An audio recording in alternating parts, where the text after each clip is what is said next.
It really is a great pleasure to be with you again this afternoon. As parents, I know we all want the best for our children. Um, we all want our children to be confident and fluent readers who adopt a keen interest to read. And unfortunately, many children regard reading as work or as a chore, and certainly not something to be enjoyed.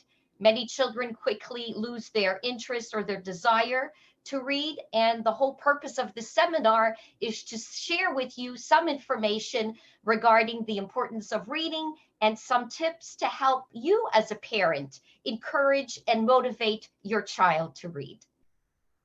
I'm just going to admit some more people coming in. Please excuse me. Okay, so we're going to talk about our itinerary for this afternoon. It includes what is reading and what are the required skills to become an effective and engaged reader. I will also briefly discuss the benefits of reading for children, implementing teaching strategies to engage readers, tips for parents to encourage your children to read. And lastly, I will definitely share my book recommendations for grades 1 and 2. We will certainly conclude this seminar with a Q&A. Okay, so as many of you know, reading and writing are comprised of complex and multifaceted skills that children need to develop and harness throughout their educational journey. So reading involves two components, the ability to decode and the ability to comprehend. And each component must work in tandem, that means together, in order to abstract meaning from a text. So then what is decoding? So decoding is the ability to identify written symbols that make up words. And the ultimate goal for decoding is for a child to immediately recognize words in order to master reading fluency. So reading fluency is an essential factor because it bridges between word recognition and reading comprehension. So if a child exerts too much energy to decode words, then that child won't have the cognitive energy or the brain power to focus on the meaning of the text, which of course is the ultimate purpose of reading. So then what is reading comprehension? Reading comprehension is the ability to abstract meaning of words, either in isolation and hopefully as well as in context. So in order to understand a text, children must utilize many cognitive skills. And one of them is understanding words.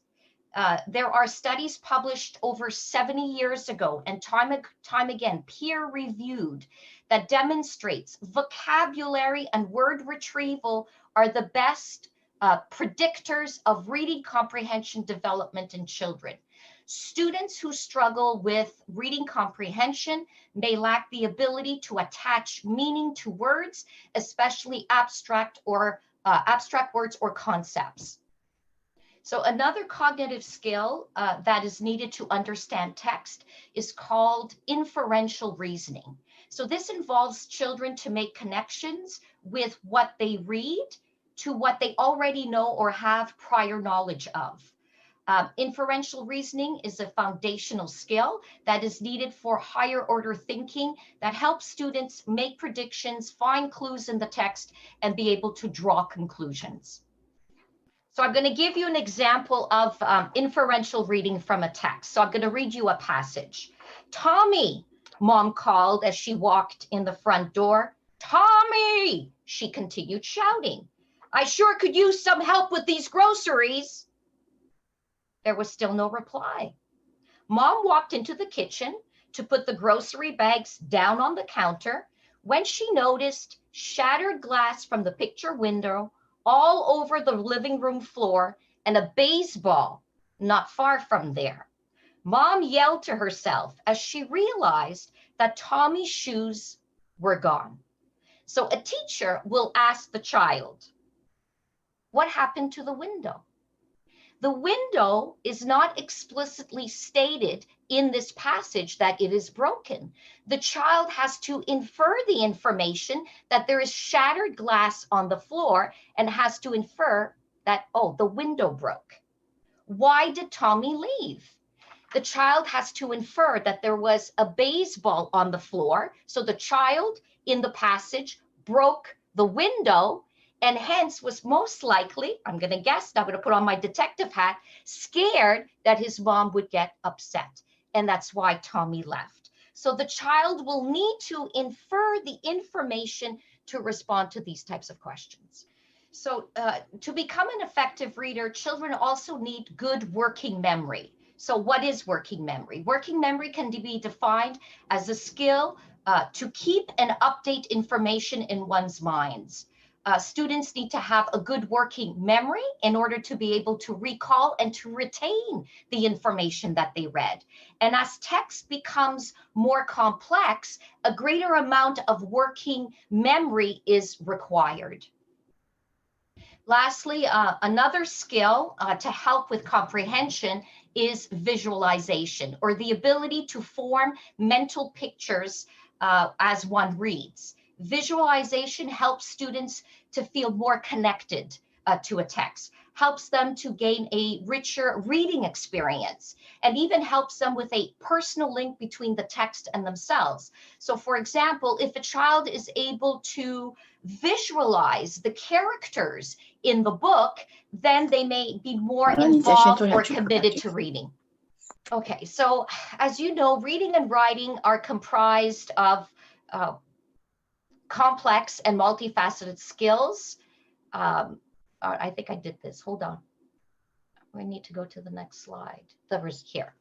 Okay, so reading is the basis for learning, and it is one of the most important skills in everyday life. So through reading, children are able to not only enjoy stories, but be able to access information. They're able to learn about the world around them. They discover what others believe and have the opportunity to develop their own ideas.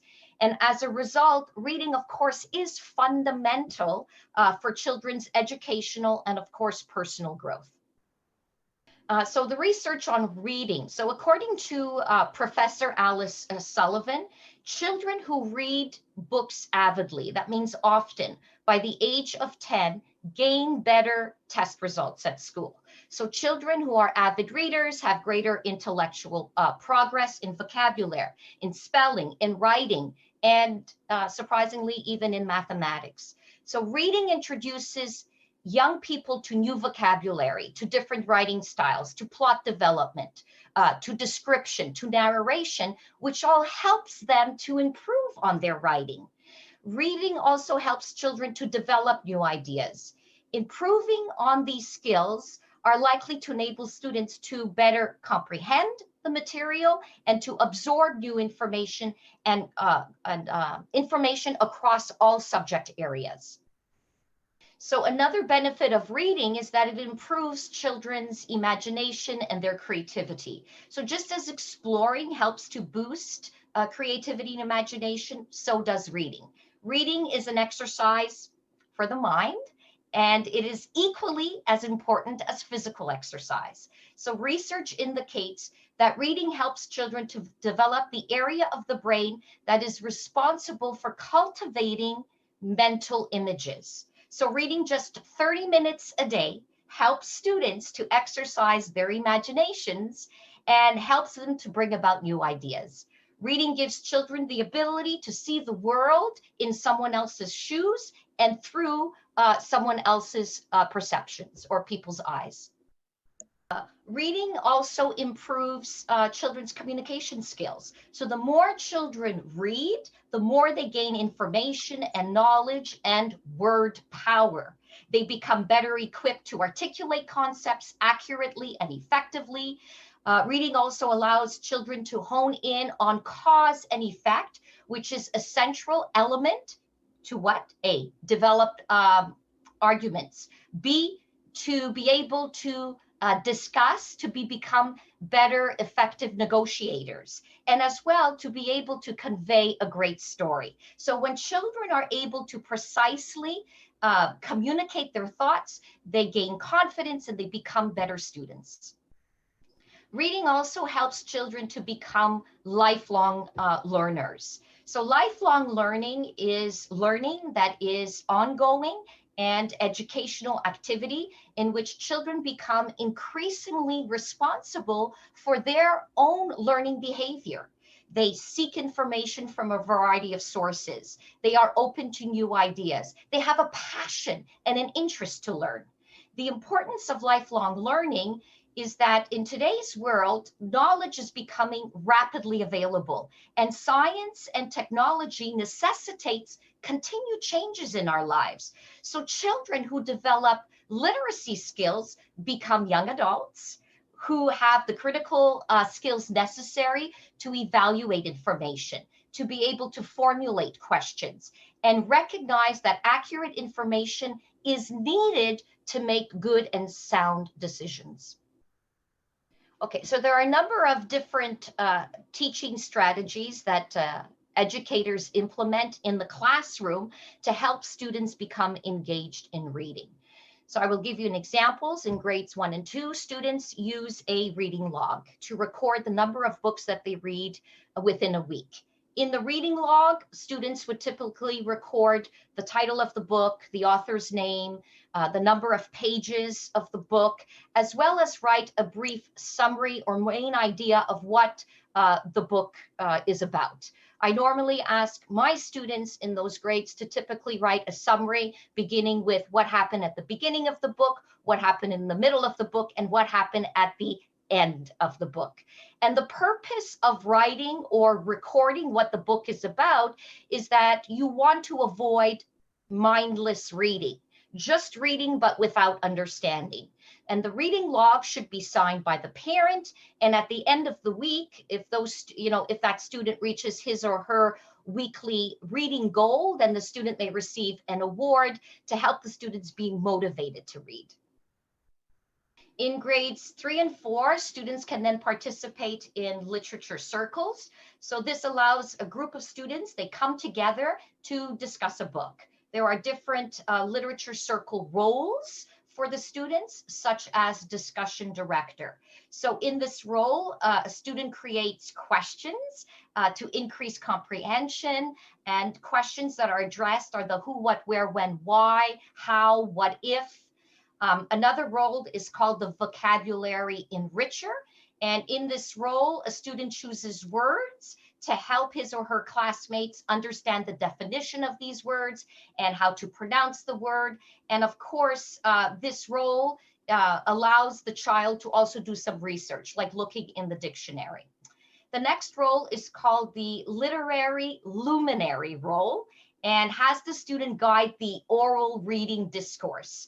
And for a purpose. So for example, that student who is engaged in the oral discussion will tell his or her classmates, look for vivid descriptions in the book, look for figurative language, look for passages that sets the mood, look for passages that are funny, look for passages that are confusing.